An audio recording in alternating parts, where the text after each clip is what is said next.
Presiden Republik Indonesia dan Perdana Menteri Jepang telah memimpin bersama KTT perayaan 50 tahun ASEAN Jepang di Tokyo. Terdapat 5 mata agenda pada KTT ASEAN Jepang, yaitu yang pertama pembukaan, yang kedua adalah 2 agenda dijadikan satu, yaitu mengenai Review of ASEAN-Japan Relations serta Partners for Peace and Stability. Kemudian yang ketiga membahas agenda Heart-to-Heart Partners Across Generation. Yang keempat membahas agenda Partners for Co-Creation of Economy and Society of the Future. Dan yang kelima adalah penutupan yang sekaligus mengadopsi outcome documents dari KTT ASEAN Jepang ini.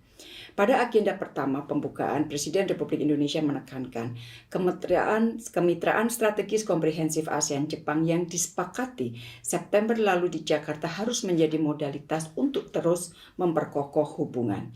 Kemitraan ini harus direalisasikan dalam bentuk kerjasama konkret dan bermanfaat langsung bagi masyarakat, seperti kerjasama pendanaan infrastruktur, transisi energi, transformasi digital, ketahanan pangan, dan penguatan rantai pasok.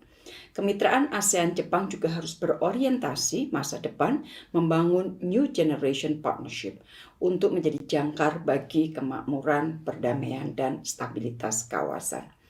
Pada agenda kedua yang membahas 2 topik, yaitu Review of ASEAN Relations dan Partners for Peace and Stability, Presiden menggarisbawahi bahwa tingkat pertumbuhan ekonomi yang tinggi serta demografi penduduk muda yang besar akan sia-sia apabila stabilitas dan perdamaian tidak terjaga. Karena itu, ASEAN dan Jepang harus bahu-membahu menjadi bagian dari solusi untuk menjaga stabilitas dan perdamaian di kawasan yang dapat dilakukan dengan 3 cara.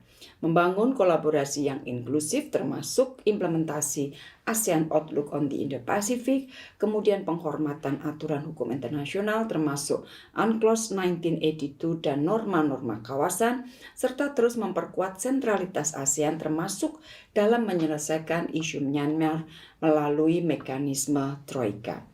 Agenda selanjutnya adalah Heart-to-Heart Partners Across Generation, dilakukan dalam format working lunch.